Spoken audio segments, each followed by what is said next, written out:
આગળ વાત અમદાવાદની, જ્યાં રખિયાલમાં દબાણો પર ચાલ્યું દાદાનું બુલડોઝર. પોલીસ બંદોબસ્ત વચ્ચે મોરારજી ચોકમાં દબાણો દૂર કરાયા. હાઉસિંગ બોર્ડની જગ્યામાં ગેરકાયદે બાંધકામ હતું. 20થી વધુ કારખાના અને દુકાન પર બુલડોઝર ચાલ્યું. કોમન ઓપન પ્લોટ પર દબાણ કરવામાં આવ્યા હતા. 2008માં આ દબાણો દૂર કરવામાં આવ્યા. ત્યારબાદ ફરી એકવાર બાંધકામો ખડકી દેવાયા. મેલ મજૂરો માટેની સ્કીમમાં ગેરકાયદે બાંધકામો ખડકી દેવાયા હતા. એક પરિવાર દ્વારા પ્લોટ પર બાંધકામ કરી નમાઝની જગ્યા બનાવવામાં આવી હતી. અમદાવાદના રખિયાલ વિસ્તારમાં ફરી એકવાર ગેરકાયદેસર દબાણ છે તે હટાવવામાં આવ્યું છે. અત્યારે હાલમાં જે પ્રમાણે સમગ્ર જે બનાવ છે તમે હાલમાં જોઈ શકો છો કે અહીં જે જગ્યા હાલમાં છે તે કોમન પ્લોટ હતો. રખિયાલના જે મોરારજી ચોક જે કહેવાય છે ત્યાં હાલમાં ડિમોલિશન કરવામાં આવ્યું છે. મુખ્ય બાબત એ પણ છે કે અત્યારે હાલમાં જે હાઉસિંગ બોર્ડની જગ્યા હતી ત્યાં સમગ્ર ગેરકાયદેસર બાંધકામ કરવામાં આવ્યું હતું અને 20થી વધુ કારખાના છે, દુકાન છે, તેના પર બુલડોઝર વાત કરીએ કે અત્યારે હાલમાં ફેરાયું છે.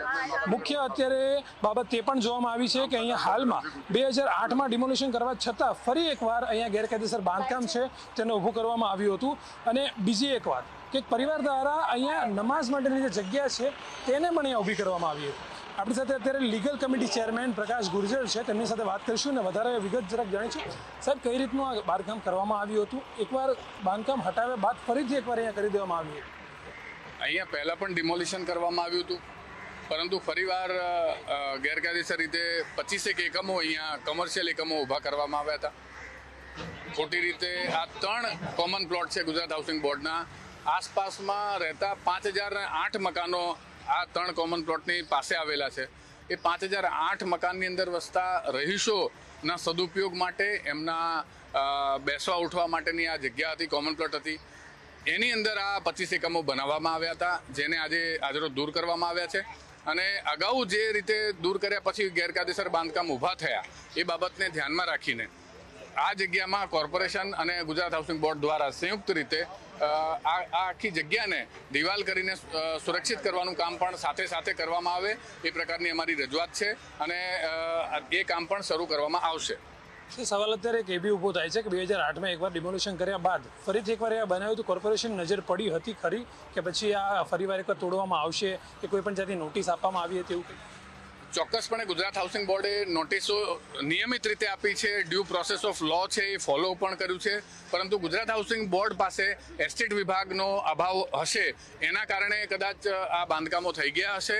જે ગુજરાત હાઉસિંગ બોર્ડને ધ્યાનમાં આવ્યા પછી તરત જ એમણે જે કાયદા અનુસારનું પ્રોસેસ છે, નોટિસે આપવાનું પ્રોસેસ છે, બાકી અહીંયા સૂચના આપવાની છે. ગુજરાત હાઉસિંગ બોર્ડે મ્યુનિસિપલ કોર્પોરેશન પાસે આ દબાણો દૂર કરવા માટેની મદદ પણ માગી અને એ મદદ કોર્પોરેશને આપીને આજરોજ આ સમગ્ર 3 પ્લોટને 2680 ચોરસ મીટરની જગ્યાને ખુલ્લી કરવામાં આવી છે. ચોક્કસથી આપણી સાથે લીગલ કમિટી ચેરમેન પ્રકાશ ગુર્જર હતા. તેમના દ્વારા એ માહિતી આપવામાં આવી છે કે અત્યારે જે ગેરકાયદેસર બાંધકામ હતા, જે 25 એકમો હતા તેને અત્યારે તોડવામાં આવ્યા છે. મુખ્ય બાબત અહીંયા તે પણ જોવા મળી છે કે માત્ર નમાઝ કરવા માટે એક પરિવારે અહીંયા આખું એક નમાઝની જગ્યા ઊભી કરી હતી. અને મુખ્ય બાબત અત્યારે તે પણ છે કે 2680 જેટલા ચોરસ મીટરમાં આ આખું જે ગેરકાયદેસર દબાણ છે જે ઊભું કરવામાં અહીંયા આવ્યું હતું. એટલે સવાલો વારંવાર એકને એક ઊભા થાય છે કે ગેરકાયદેસર બાંધકામ છે તે કરતા લોકો ક્યાંક ને ક્યાંક તેમનામાં ડર છે તે જતો રહ્યો હોય તેવું હાલમાં લાગી રહ્યું છે. કારણ કે જો ડર હોય તો એકવાર ડિમોલિશન કર્યા બાદ પણ ફરી એકવાર ડિમોલિશન એટલે ગેરકાયદેસર બાંધકામ કરે તેવું હિંમત, તેવું જીગર ક્યાંક ને ક્યાંક લોકોમાં ફરીવાર આવી જતું હોય તેવું હાલમાં જોવા મળી રહ્યું છે. પરંતુ અત્યારે હાલમાં એએમસી અને પોલીસના ચુસ્ત બંદોબસ્ત સાથે ગુજરાત હાઉસિંગ બોર્ડની ટીમ સાથે અત્યારે આ ગેરકાયદેસર બાંધકામ છે તેને દૂર કરવામાં આવ્યું છે. કેમેરામેન રીતે સુતાર સાથે મીર સોલંકી, ન્યૂઝ કેપિટલ, અમદાવાદ. મોરારજી ચોકના દ્રશ્યો આપે જોયા કે જ્યાં દબાણો પર બુલડોઝર ફરી વળ્યું છે. 20થી વધુ કારખાના અને દુકાન પર બુલડોઝર ચાલ્યું. ચુસ્ત પોલીસ બંદોબસ્ત વચ્ચે રખિયાલમાં દબાણો પર દાદાનું બુલડોઝર ફરી વળ્યું. રખિયાલ વિસ્તારમાં ફરી એકવાર ગેરકાયદેસર બાંધકામ છે તે સામે આવ્યું છે. અત્યારે હાલમાં આપણી સાથે ડિવિઝન એસીપી સાહેબ હાલમાં અહીંયા ઉપસ્થિત છે. તેમની સાથે વિગતે માહિતી લઈશું. સાહેબ, કઈ રીતે બાંધકામ કરવામાં આવ્યું હતું? કેટલી ટીમ હાલમાં અહીંયા ઉતારવામાં આવી છે? બાંધકામ હટાવવાનું કાર્ય કઈ રીતે? અહીંયા રખિયાલ પોલીસ સ્ટેશન વિસ્તારમાં મોરારજી ચોકમાં હાઉસિંગ બોર્ડની જે જગ્યા હતી એમાં લોકલ પબ્લિક દ્વારા ગેરકાયદેસર બાંધકામ કરી અને કોમર્શિયલ શેડ બનાવી અને દુકાનો બનાવીને પોતાની કામગીરી કરી રહ્યા હતા. એમાં હાઉસિંગ બોર્ડ દ્વારા પોલીસ બંદોબસ્ત માગવામાં આવ્યો છે અને ડિમોલેશનની કામગીરી હાલ ચાલુમાં છે અને પોલીસ બંદોબસ્ત હાજર છે. સાહેબ એક સવાલ એવો પણ ઊભો થાય કે ક્યાંય એવી અહીંયા કોઈ ફરિયાદ આવેલી હતી પોલીસ સ્ટેશનમાં કે કોઈ રીતના દબાણ કર્યું હોય, કોઈની કે દાદાગીરી હોય કે એવો કોઈ બનાવ બન્યો છે ખરી?